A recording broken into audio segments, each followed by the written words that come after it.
I'm Richard Baines and I'm here at the sold out Rubens show at Bar on the Hill. Later tonight I'm going to be fangirling out to My Gun, but earlier I had a chance to catch up with a couple of the boys. I'm here with Scott and Sam. What's the most memorable gig that you've ever played and why? Oh man, we might have separate ones, I don't know. Splendour in the Grass was pretty crazy, like it was a big step up, as in like crowd numbers. That was a big change for us, huh? Like that's why it's kind of significant. Yeah. Because we'd been playing, like that was the first kind of big festival experience we'd ever had.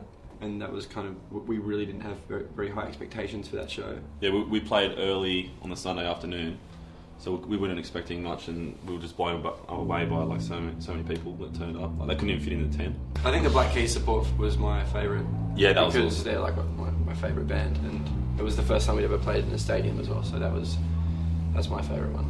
Okay. On that note, who or what inspires your music? Black Keys. Oh, heaps, man. Yeah, Kings of Leon. Just old blues artists as well, and like me personally, vocally, I think I'm inspired by soul music, like Al Green and Bill Withers and stuff like that. And I don't know. None of our music is influenced by what I listen to. I listen to a lot of like metal and like screamo sort of stuff as well. So it's not really that, but I'm like more than happy playing. You know, it's hip hop, old school. Yeah, hip hoppy, like rock, fun drums. It's like really cool. I love it. Okay. I understand the name The Rubens is a tribute to your youngest brother Jet. Yeah, who plays the drums. Well researched, very good. Wikipedia. And who plays the drums and is not in the band. Is he going to be following in his brother's footsteps? He's probably going to be following in Scotty's footsteps when we fire him. Okay. So I got 2.5 years left in the contract. No, but I don't know. I don't think he's that keen on playing. Like he played with us the other night at the Enmore in Sydney. He comes on for the bigger shows. We sort of just bring him on for a bit of a spectacle and a bit of fun, just to play floor toms and stuff because he's a really good drummer. Mm-hmm. He was taught by Scotty, so of course he's good. Yeah. But yeah, I don't think he's keen. I think he's going to go off and do his own thing. So you guys have teamed up with David Kahn, who's produced for the likes of The Strokes, Lana Del Rey, Paul McCartney. What's it been like working with David? Nerve-wracking. Yeah, the first day, he said to me the first day, you can only make your album 10% better than your worst drummer. So like it's like I'm like okay, so a lot of pressure on me. So he said he was all about drums and stuff like that. So it was a really big learning curve for me, just playing to click and getting tight as a band. Yeah, so it was hardcore. He's a legend. Like he's just this old dude who's kind of like a musical genius-y kind of guy. Like. Well, it was hard learning to communicate with him because he operates on a certain level that is so far and beyond the level that we operate on. I don't even know what chords I'm playing, you know. He's a genius. And he's trying to talk about all these different, like he's classically trained, he's written ballets and stuff, and then he's also done The Strokes and Paul McCartney, he's done all that kind of stuff as well. So it was pretty intense first meeting him, knowing what he'd done. And I think after like a few of his dirty jokes came out, it became really chilled. Like he's just a fucking legend, you know. Yeah. So you guys have teamed up with Warner as well to do some overseas work. Yeah. Are you going to be bringing the sounds that we know and love to the rest of the world, or is there some new stuff on the back burner?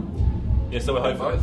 Yeah, we've got new stuff in the writing at the moment. So when we get a bit of time off and that we're into that, we actually go into this little bunker thing, World War II concrete vessel, and like sit there and try to write some music. So that's the aim for now, and around September we want to drop the album in America. So it'll be the same record, but maybe with a few bonus tracks, just because it's been such a long time between the Australian release and the US release. So you guys are on a sinking ship. You've got The Strokes, you've got Ricky Ponting, and you've got me. You can only save one. Who do you save and why? We'll save you. You, because you're here. Thanks, man. Ricky Ponting, he can drown.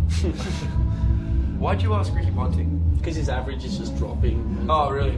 I think he's just average in general. Bottoming out. I don't watch cricket, so... You guys actually hate cricket. The Margins, they don't like cricket at all. I think he's probably a lovely guy. Sorry, Ricky Ponting. I wouldn't save you, but I don't expect you to save me either. So you guys are about to play to a sold-out Bar on the Hill. It's the last gig on the current tour. I believe you spoke to Yak Magazine about some work in the US. Can you tell us a bit about that? Well, we leave on Wednesday to play some festivals over there. So it's great. Like, you know, we've got such a massive team over there. and we haven't really started to utilise them yet because we just signed to Warner Brothers and they pretty much own us for the world except for Australia. And so we're basically signed to Warner Brothers everywhere. So with them and a management team over there and all that, and we've just secured a really great support in September. We can't tell you who, but we're going back over there to be the main support for an American band and do a tour with them in September. So it's going to be a lot of fun over the next sort of. It's just basically America. You know, we'll come back for Splendour in the Grass and we'll be back in the fourth. But I think, you know, this is the last tour we're going to do for this record in Australia. So it's about trying to sort of spread around the world now a little bit before we come back to write the second one. All right, guys. Thanks for your time. No worries. Thanks for having me.